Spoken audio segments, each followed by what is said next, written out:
우리 말씀 보겠습니다. 야고보서 4장 1절에서 10절 말씀까지입니다. 신약성경 374쪽에 있습니다. 한 절 제가 읽고 한 절 찬양대 읽고 한 절 온 회중이 함께 읽습니다. 너희 중에 싸움이 어디로부터 다툼이 어디로부터 나느냐? 너희 지체 중에서 싸우는 정욕으로부터 나는 것이 아니냐? 너희는 욕심을 내어도 얻지 못하여 살인하며 시기하여도 능히 취하지 못하므로 다투고 싸우는도다. 너희가 얻지 못함은 구하지 아니하기 때문이요. 구하여도 받지 못함은 정욕으로 쓰여도 잘못 구하기 때문이라. 가늠한 여인들아, 세상과 벗된 것이 하나님과 원수됨을 알지 못하느냐? 그런즉 누구든지 세상과 벗이 되고자 하는 자는 스스로 하나님과 원수 되는 것이니라. 너희는 하나님이 우리 속에 거하게 하신 성령이 시기하기까지 사모한다 하신 말씀을 헛된 줄로 생각하느냐? 그러나 더 큰 은혜를 주시나니 그러므로 하나님이 구하는 자를 주시고 겸손한 자에게 은혜를 주시라 하였느니라. 그런즉 너희는 하나님께 복종할지어다. 마귀를 대적하라. 그리하면 너희를 피하리라.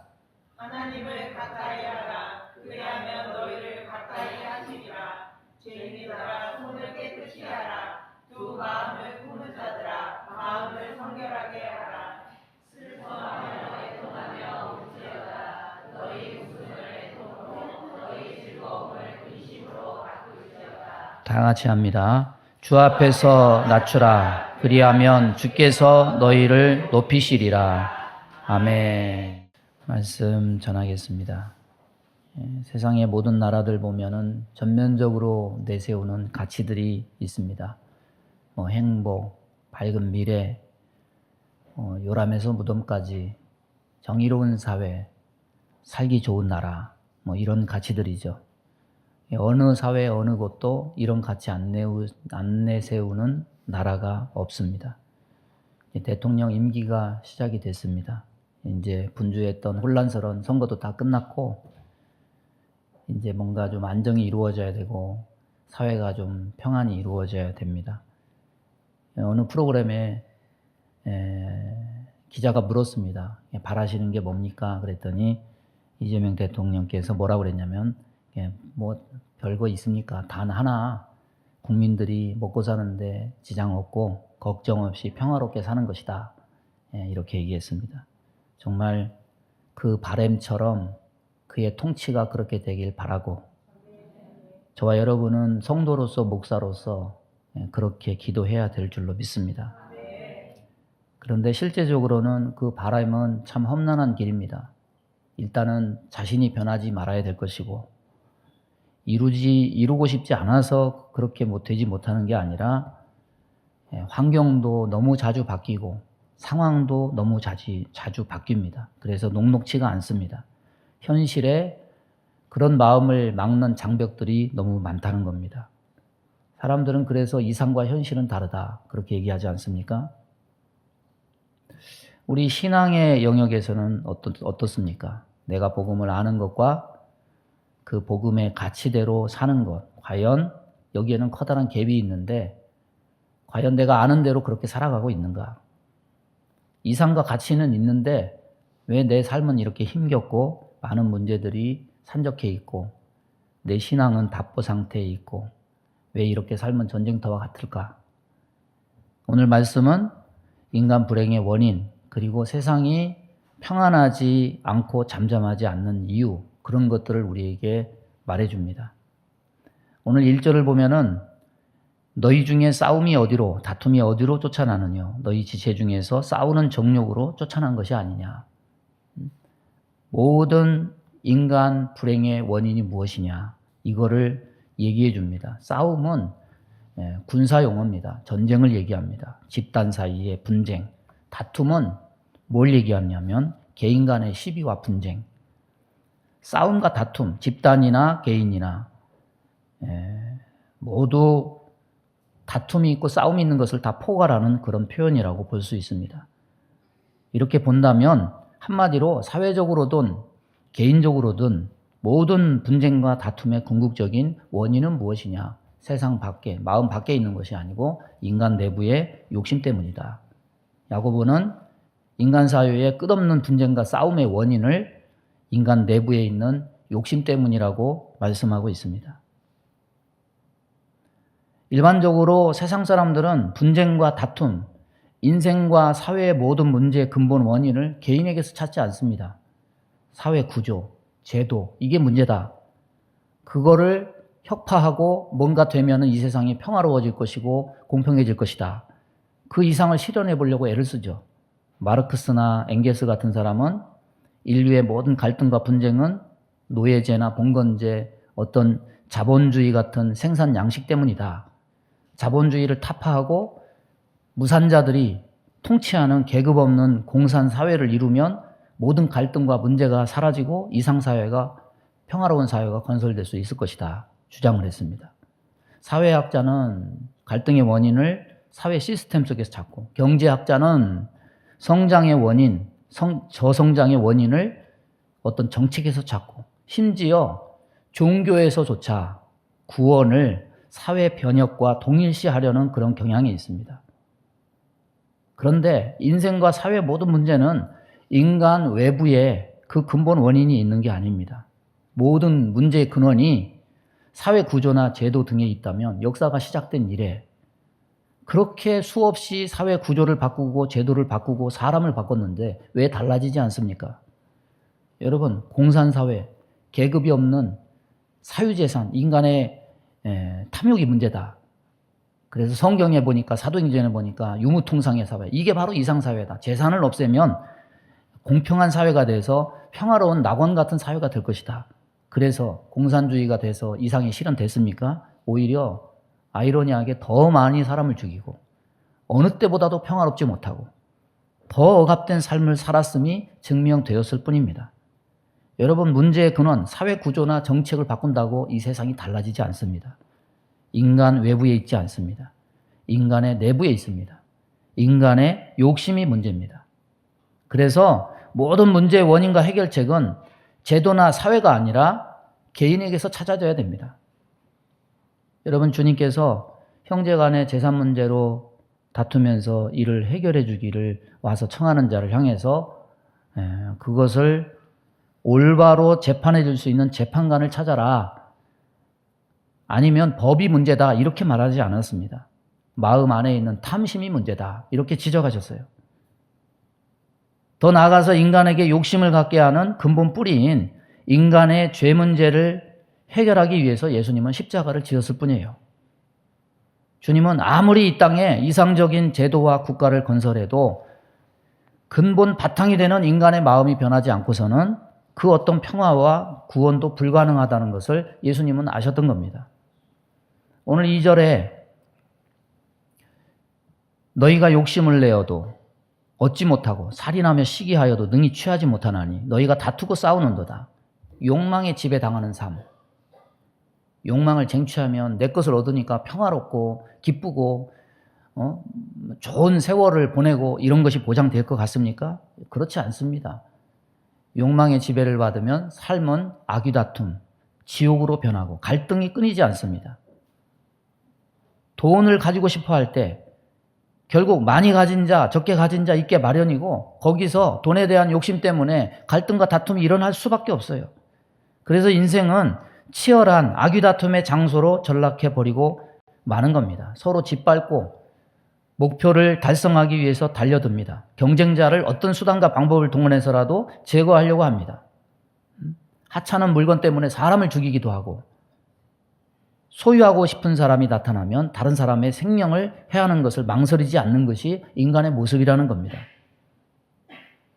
이 모든 것이 굉장히 세상 속에 있는 악한 사람들만 하는 일이라고 생각하겠지만은 절대로 그렇지 않다는 거죠. 욕망에 사로잡히면, 욕망의 지배를 당하면 누구나 언제 어떻게 변할지 몰라요. 다윗을 보십시오. 다윗이 누굽니까? 이스라엘 최고의 왕이고 성군이라 불린 사람이고 하나님 마음에 합한 사람이라고 불렸습니다. 얼마나 하나님을 사랑했습니까? 시편의 반을 다윗이 썼습니다. 그런데 다윗도 욕망에 사로잡히니까 다른 사람 부인을 범하고 그것이 발각될까 염려스러워서 나라를 위해서 전쟁터에 나가서 화살을 맞아 죽게 하고 충성스러운 신하를 살해하기까지 합니다.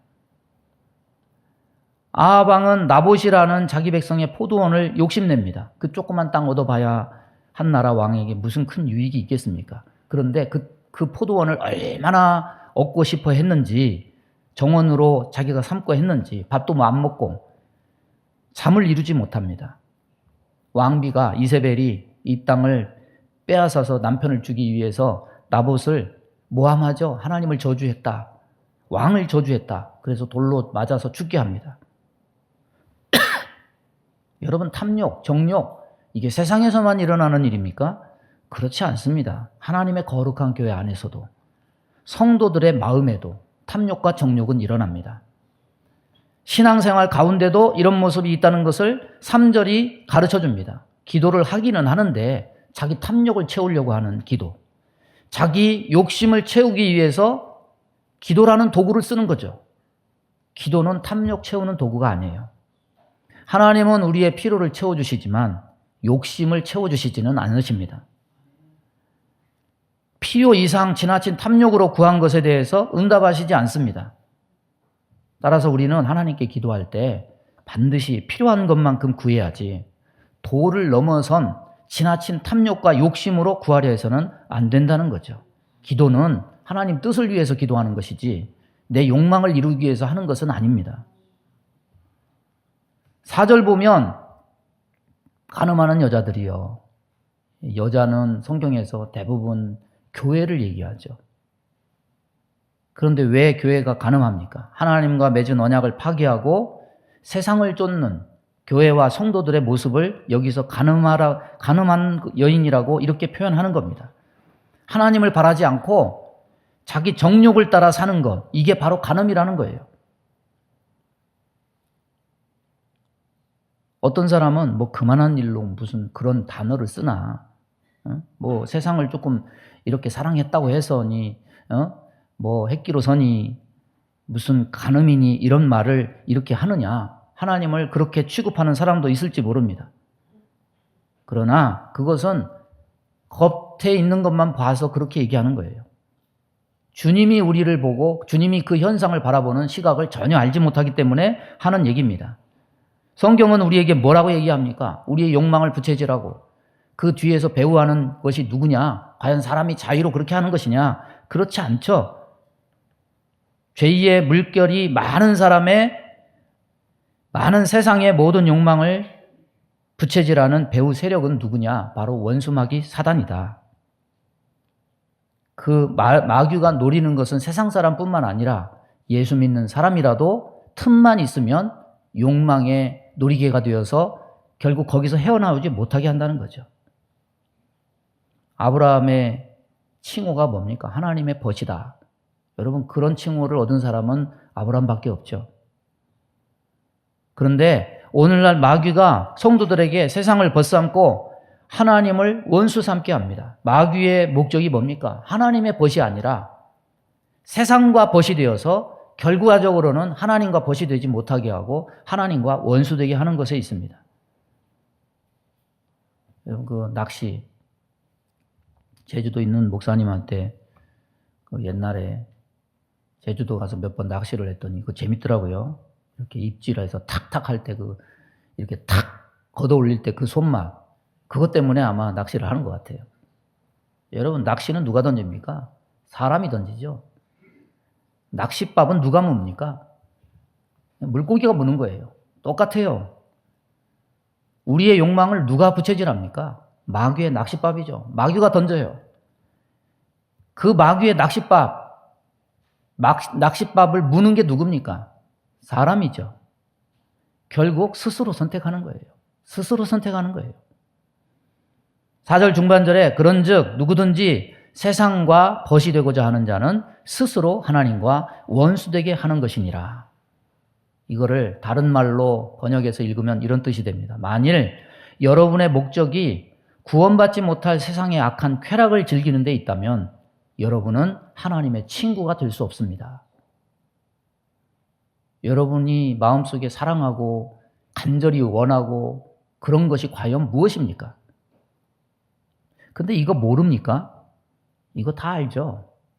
오늘 사실 마귀를 대적하라 이러니까 여러분은 어떤 상상을 하고 왔습니까? 또 목사님 또 성령을 받으라, 뭐 맨날 기도해야 된다. 여러분 이런 것들을 상상하고 왔을지도 모르겠어요. 그런데 오늘 마귀를 대적하라고 말하고 있는 야고보가 마귀를 대적하는 실체가 무엇인가 이것을 얘기해 줄 때는 어떤 능력, 어떤 기도, 물론 기도도 해야 되고 능력도 받으면 좋겠죠. 근데 그것과는 거리가 멀어요. 우리는 마귀를 이길 수 없죠. 능력을 따지면 마귀와 우리와 게임이 되겠습니까? 우리는 마귀의 능력을 따라갈 수가 없어요.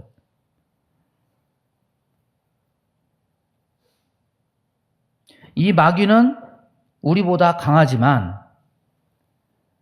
마귀보다 강하신 분은 예수 그리스도십니다.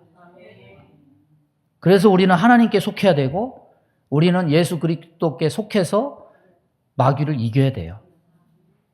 그러면 마귀를 대적하는 게 뭡니까? 마귀를 대적하는 게 뭡니까? 오늘 말씀에서 마귀를 대적하는 모습, 그것을 세 가지로 얘기합니다. 첫째는 뭐라고 얘기하느냐?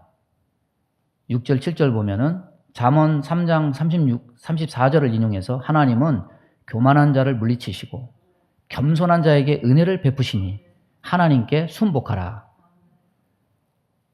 순복이랑 겸손한 마음으로 순종하고 복종하는 것을 가리키는데 하나님 앞에 겸손한 자만이 마귀를 대적할 수 있다. 이렇게 얘기합니다. 여러분 하나님의 능력을 입으면 마귀를 대적할 수 있을까요? 여러분 하나님은 겸손한 자와 함께 하시지 능력이 있어도 교만한 자와는 함께 하시지 않습니다. 마귀를 대적하고 마귀를 반대하는 삶의 첫 번째 단추는 겸손입니다. 겸손을 보고 알고 겸손을 보고 평가할 수 있어요. 우리는 마귀와 대항하는 것을 꼭 은사와 결부시켜요. 그런 경향이 있습니다. 강한 사탄, 우리의 힘으로 이길 수 없기 때문에 능력을 힘입어서 능력을 받아서 그 능력으로 마귀를 이기는 것. 그런데 성경은 뭐라고 얘기하냐면 겸손치 못하면 마귀를 절대 이길 수 없다. 이렇게 얘기합니다. 그러니까 이렇게 얘기하면 알아듣지를 못해요. 뭘 얘기하면 알아들을 수 있느냐면 여러분 마태복음 7장 22절 23절 보면은 이런 말합니다. 그날에 많은 사람이 나더러 이르되 주여 주여 우리가 주의 이름으로 선지자 노릇하며 주의 이름으로 귀신을 쫓아내며 주의 이름으로 많은 권능을 행치 아니하였나이까 아니 하리니 그때에 내가 저희에게 밝히 말하되 내가 너희를 도무지 알지 못하니 불법을 행하는 자들아 내게서 떠나가라. 이 사람은 큰 착각 속에 빠진 거예요. 내가 능력을 받아서 귀신도 쫓아내고 병도 고치고 선지자 노릇했으니 내가 마귀를 대적해서 이겼으니 내가 하나님께 큰 칭찬을 받겠지. 근데 예수님은 모른대요. 여기에 팩트가 뭡니까? 이 사람은 자기 자신의 실체를 모르는 거예요. 하나님의 능력을 받아서 교만했지만 하나님 앞에 자기를 바라보지 못하는 겸손은 그가 가지지 못한 거예요. 여러분, 교만은 마귀의 속성이고요. 겸손한 사람은 영의 사람의 속성입니다. 겸손한 사람은 내가 뭘 했어 이런 말 안 해요. 이 모든 것이 다 하나님이 하신 것입니다. 하나님이 내게 은혜 주셔서 하신 것입니다. 나는 무익한 종일 뿐입니다. 우리가 마귀에게 속하지 않고 하나님께 속했다는 드러내는 증거는 겸손해요. 말씀대로 살아야 됩니다. 마귀를 대적해야 됩니다. 다 알고 있죠. 그런데 왜 우리가 행하지 못합니까? 어떤 마음의 교만함이 있는 거예요. 그 정도는 나도 알지. 내가 신앙생활, 연수로 내가 지금 모태신앙을 해서부터 지금까지 신앙생활한 그게 얼마고 내가 들은 말씀이 얼마인데 내가 저 정도도 모를까? 여러분, 자기를 스스로 겸손하다 말하지 마세요. 자기를 속이는 것일 수도 있어요. 주의 말씀도 안 들리고 어떤 얘기를 해도 저런 거 몰라. 내가 수준이 어느 정도인데 이미 교만한 거예요. 그 사람에게 무슨 소망이 있습니까? 마귀를 대적하는 삶이 아니고 자기 정욕대로 마귀에 휘둘리고 있는 거예요. 주 앞에나 사람 앞에나 겸손한 사람이 되기를 바랍니다. 두 번째는 뭡니까? 다시 8절을 보면은 죄인들아 손을 깨끗이 하라. 두 마음을 품은 자들아 마음을 성결하게 하라. 두 마음이 뭡니까? 하나님과 더불어서. 여러분, 하나님을 포기하는 것은 아니에요. 하나님과 대등한 관계로 더불어서 세상과도 벗이 되려는 마음, 하나님도 사랑하지만 재물도 동등하게 사랑하는 마음, 비교급 동등이 되는 거예요. 마음을 성결히 한다는 것은 무엇이냐? 이런 두 마음을 버리고 오직 하나님만 따르고 하나님 우선주의로만 사는 거예요. 여러분, 주의 깊게 보면은 세상은 자기 우선주의로만 살아가요. 그런데 교회 안에 믿음이 연약하다 보면 어떻게 됩니까? 하나님도 사랑한다 하고 세상도 못 버려요. 롯의 처와 같이 이러지도 못하고 저러지도 못해요. 어정쩡해요. 하나님을 섬기는 척하면서 세상의 쾌락과 복을 얻기 위해서 적당히 세상과도 짝해요. 그러니까 이건 뭐냐면 살아있을 때는 부자처럼 살고 죽어서는 나사로처럼 살려고 하는 거죠. 인간적으로 볼 때 대단히 지혜로운 것 같죠? 굉장한 착각이에요. 어리석음의 극치예요.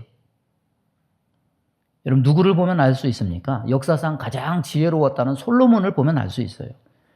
다윗을 이어서 왕위에 오르니까 성전을 지어서 봉헌했지만은, 그래서 하나님에 대한 자기 마음과 충성을 보였지만은 한편으로 어떻게 했습니까? 왕국의 번영과 나라의 기틀을 다진다는 명목하에 세상적인 방법도 함께 동원해요. 다른 나라 공주들과 결혼해요. 우상도 함께 들여와요. 결국에는 두 마음을 품으니까 하나님이 어떻게 합니까? 나라도 두둑내버려요. 여러분, 두 마음 품고 하나님도 쫓고 내 정욕도 만족시키고 은혜도 만족시키고 이런 건 없어요. 저와 여러분 마음에 하나님만 차지하는 은혜가 있기를 바랍니다. 또 뭡니까? 9절 보면 웃음을 애통으로, 즐거움을 근심으로 바꾸어 슬퍼하며 애통하라. 현재 두 마음을 품고 땅의 쾌락을 즐기는 삶에서 돌이켜서 슬퍼하고 애통하는 삶을 살아가는 거예요. 살아가라는 겁니다. 이것은 물론 슬픔이나 근심이 그 자체로 어떤 덕이나 가치가 있기 때문이 아니에요. 더구나 기독교가 인간의 기쁨과 행복을 거부하고 무슨 고행이나 고통만을 추구하는 종교이기 때문도 아닙니다. 그럼에도 불구하고 이 말씀을 하는 이유는 무엇이냐? 5장 8절에 기록된 대로 주의 강림이 가깝기 때문이다. 마치 도끼가 나무 뿌리에 놓여서 있는 것과 같이 주님의 재림이 임박한 종말의 시대를 살고 있기 때문에 그런 것에 마음 두지 말고 이런 현상을 보면서 가슴 아파하면서 거룩한 근심을 가지고 살아가라는 거죠. 말씀을 총체적으로 정리를 하면 은근히 고지론적 사고로 신앙을 해석하려는 사람들이 많은 것 같습니다. 이 땅에서 하나님 섬기는 사람들이 최고의 엘리트가 되고 최고의 지위를 얻고 그러면 하나님의 영광을 나타내야 된다. 그것이 하나님께 영광 돌리는 것이다. 뭘 얻고 선점하고 누리는 것이 과연 하나님의 영광과 연관된 일일까? 만약에 그게 정답이면 엘리트가 못 되고 부자가 못 되고 지위를 못 얻고 사는 사람이 훨씬 더 많은데 그 사람들은 그러면 하나님의 영광을 가리는 사람이 되는 것인가? 여러분, 이 고지론적 사고는 다분히 예수님을 시험한 사단의 시험 3가지를 다 수용한 듯한 인상을 지울 수가 없어요. 여러분, 내가 잘 돼야 하나님께 영광이 됩니까? 미안하지만요. 하나님은 우리의 필요를 채워주시는 것 뿐이지 그것을 굳이 하나님의 영광과 결부시킬 필요는 없는 것 같아요. 우리가 왕이 되든지 부자가 되든지 이름과 명예를 떨치는 사람이 되든지 그것은 내 영광, 내 삶이지 하나님의 영광과는 굳이 매치시킬 필요는 없는 것 같아요. 왜냐하면 하나님은 그런 것에 별로 관심이 없으세요. 오히려 누가 그런 것을 부추기느냐? 마귀가 부추겨요. 여러분, 하나님이 다윗이 왕이 되기를 너무 바라셔가지고 다윗이 왕이 되니까 너무 기뻐하셨다. 그런 말씀이 성경에 없어요. 여러분, 마귀를 대적하라니까 무슨 큰 권능을 받고 막 큰 능력을 받고 막 귀신을 쫓아내고 막 대적하고 막 방언하고 막 이런 거 상상했습니까? 근데 여기 그런 거 없어요. 겸손하라. 두 마음을 버리라. 슬퍼하고 애통하라. 따라서 보겠습니다. 겸손하라. 두 마음을 버리라. 슬퍼하고 애통하라. 이거 너무 당연히 아는 거 아니에요. 그런데 성경에서 이해되는 부분이 있어요. 여러분, 예수님과 마귀가 광야에서 마귀가 예수님을 시험했습니다. 근데 예수님과 마귀의 싸움이죠. 근데 막 예수님의 눈에서 막 레이저가 나오고 막 천둥이 치고 번개가 치고 뭐 이런 거 있었습니까? 그 싸움에서 마귀는 유혹했고 예수님은 어떻게 했느냐? 큰 소리도 안 해요. 그냥 어떻게 했느냐? 오직 하나님 말씀만 이야기했어요. 그래서 마귀를 대적하고 물리치셨을 뿐이에요. 그래서 여러분, 마귀를 대적하는 것은 능력의 문제가 아니에요. 어떤 문제냐? 우리의 욕망의 처리에 관한 문제예요. 능력을 받아서 귀신을 쫓아낸다고 해도 욕망이 처리되지 못하면 마태복음 7장에 내가 귀신을 쫓아내지 않았습니까? 내가 선지자 노릇하지 않았습니까? 내가 권능을 행해서 막 병을 고치지 않았습니까? 아무 소용이 없어요. 이거는 마귀를 대적하는 사람이 아니에요. 마귀에게 이용당하면서 스스로는 어떻게 착각하고 있냐면 나는 하나님의 일을 했어. 그러면서 막 우쭐대면서 스스로 교만해져가지고 뿌듯해하면서 주님 저 정도는 해야 되지 않습니까? 착각하는 거죠. 여러분, 진정 마귀를 대적하는 사람은요, 하나님의 지혜와 계시의 영을 받아서 분별하고 자기 욕망을 십자가에 못 박는 사람입니다. 이걸 분별하는 사람은요, 겸손해요.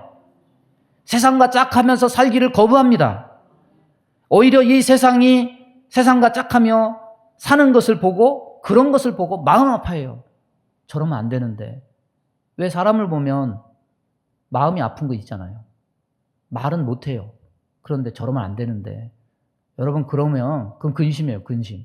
그런 거룩한 근심이 임하는 것은 여러분에게 그 사람을 위해서 기도하라는 사인이에요. 여러분, 이런 사람은요, 마귀가 유혹하려고 왔다가 손 털고 가요. 얘는 안 되겠다. 내가 아무리 유혹을 해도 저렇게 겸손하고 세상과 짝하기를 거부하고 막 탐욕에 물든 사람을 보면서 막 가슴 아파하고 이 손 털고 그냥 가요.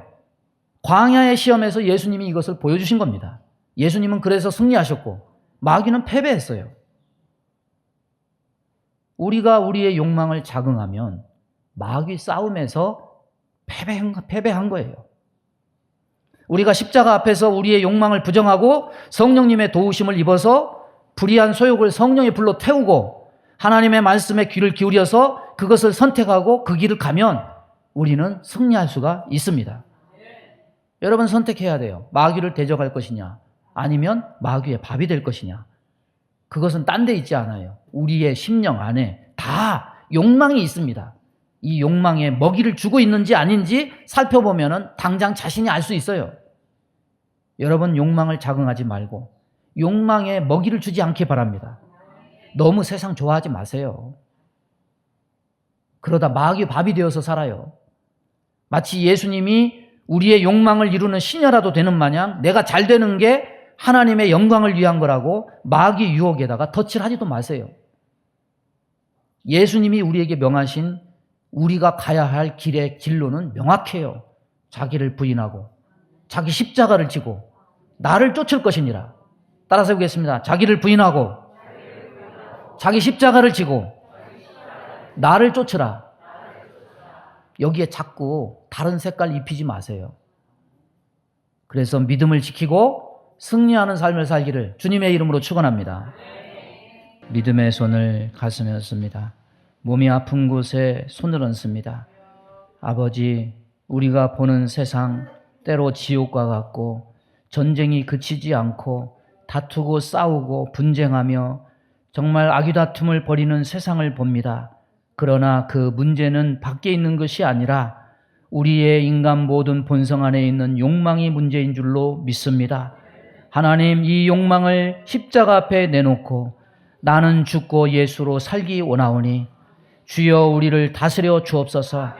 우리의 욕망대로 살지 말고 하나님 앞에 말씀을 가지고 살 때 마귀가 우리에게서 일곱 길로 물러갈 줄로 믿습니다. 우리 마음 가운데 원망, 불평, 시기, 질투, 미움, 다툼, 이간질하며 불순종, 불신앙케 하며 불안, 조조, 염려, 근심, 두려움을 주는 모든 어둠은 다 떠나갈지어다. 주의 말씀으로 마귀를 대적하고 이기고 예수님처럼 승리하는 자들 다 되게 하여 주옵소서. 몸이 연약한 곳에, 아픈 곳에 손을 얹고 기도합니다. 손을 얹은 곳마다 보혈로 씻어주시고 성령의 불로 태워 주옵소서. 예수 이름으로 명하노니 모든 병만은 다 떠나갈지어다. 우리의 영과 육을 치료하여 주옵시고 하나님의 치료를 맛보며 건강한 몸으로 죄짓지 말고 하나님의 선한 도구 되어 살 수 있도록 은혜 베풀어. 아멘.